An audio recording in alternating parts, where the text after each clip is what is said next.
The South African Weather Service has issued a regional weather forecast for today. A yellow level 2 warning is in effect for severe thunderstorms with heavy downpours and strong winds expected to cause localized flooding in the Lowveld of Mpumalanga and Limpopo, particularly during the early morning. Additionally, extreme high fire danger conditions are anticipated over the eastern and central parts of the Western Cape, while a heatwave with persistently high temperatures is forecast for the northwest parts of the Eastern Cape. For more on this, let's now welcome Professor Guy Midgley, Director of the School of Climate Studies at Stellenbosch University. Prof, a very good afternoon to you, and thank you so much for your time. So the Weather Service has again issued warnings for several severe weather conditions across the country. Just help us place what these frequent and intense weather patterns mean. And in the main, how the weather patterns relate to the broader trends of climate change. Good questions. Thanks for having me. Yellow level 2, if you look at the South African Weather Services system, means that they are events that are highly likely, but will have limited spatial extent. So they use quite a useful yellow color-coded warning system. So these are not warnings that would indicate very severe impacts, the low-level impacts, but of high probability. In general, we are seeing in our country an increase in extreme weather events, and that's testing our ability to respond in terms of disaster risk and the disaster management. And that's really driven by the background level of global warming, which increases energy in the atmosphere, and that causes weather events to be more extreme.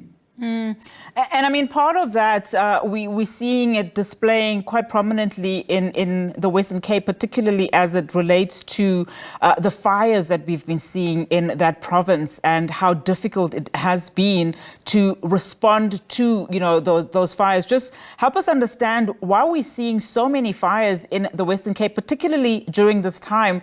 And of course, what we know is that the wind speed has also affected rescue operations, from trying to just manage those fires, because they are spreading quite rapidly and they are doing so much damage, particularly when you look at informal settlements in Cape Town that have no houses as we speak. Fire becomes very dangerous under certain conditions when it's very hot and when the wind speed is high, as you said, and when the atmosphere is very dry, when the humidity is low. So we have a rule of thumb in this country we call 30-30-30. When the wind speed gets above 30 kilometers an hour, temperature gets above 30 degrees, and the humidity drops below 30%. Those are conditions that are extremely dangerous. If a fire starts under those conditions, it's virtually impossible to fight that fire because it just moves so fast, particularly if there's a lot of material for it to burn. And informal settlements, sadly, have a lot of material that is very flammable. So fires starting in those conditions are just very, very dangerous. And we really have to change the way we do things. So we cannot really allow, tolerate or the risks to people living in those conditions are just so high. And it's really a humanitarian disaster, and your heart goes out to people living under those conditions. It's very, very risky. Just talking about having to do something from a long-term planning front, what needs to happen in as far as adaptation strategies, I would imagine, that various stakeholders would need to adopt, not only when it speaks to fire, but other, weather conditions that we are seeing, especially when we're talking about flooding, for instance, in low-lying areas? A lot of our adaptation solutions lie in urban design. And informal settlements are just by definition not designed. And one sees the pressure for moving into cities for job opportunities and the like, but it puts enormous pressure on city officials and on those who are tasked with coping with these disasters and the people who are victims of these disasters. But honestly, we have to do a lot more in terms of urban planning to avoid these sorts of situations. Flooding is another major issue. Every winter in the Western Cape and other parts of the country, informal settlements are flooded. Fire, heat waves, settlements are very susceptible to heat waves, and disease is another problem. This is really something we need to address with great urgency, of fixing up urban design and getting our urban settings better designed against climate. This is where we're going to achieve a lot of good adaptation. I want to now talk about just, the implications of the climate changing. We've seen how extreme weather has caused loss of life globally, not only just in South Africa, and how it's affected the economy in many countries. To a large extent, there have also been reports on how climate change has had an impact on food, So just talking about the effects of food production as an example being impacted by climate change, what are some of those practical adaptation strategies, do you think, especially when we start looking at in the agricultural sector here in this country? It's a very important question, and it's a global question because global food security is really comes under risk under certain conditions. There have been some years where the global wheat supply has fallen to very low levels because of bad weather conditions around the world. Particularly El Nino conditions tend to lead to crop failures in many parts of the world. So that's a global risk. Of course, fighting wars in areas that are productive is not helping us.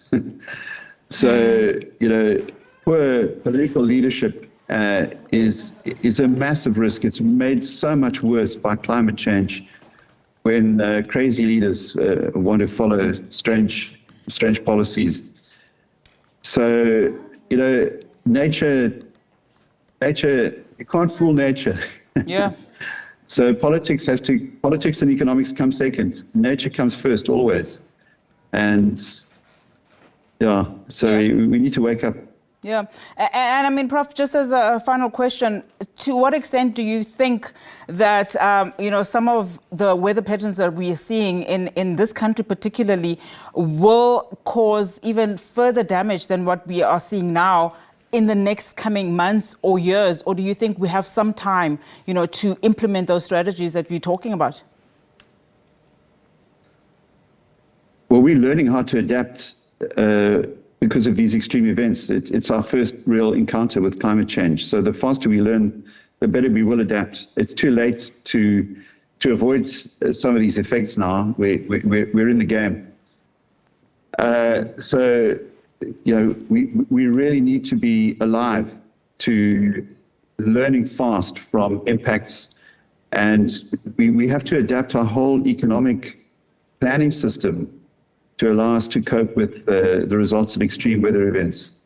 So South African Treasury should really be thinking hard about this, and right across the spectrum, business, big business, insurance industry particularly, people who look after cities, do urban planning, right across all sectors. And it's laid out in the Climate Change Act. Yeah.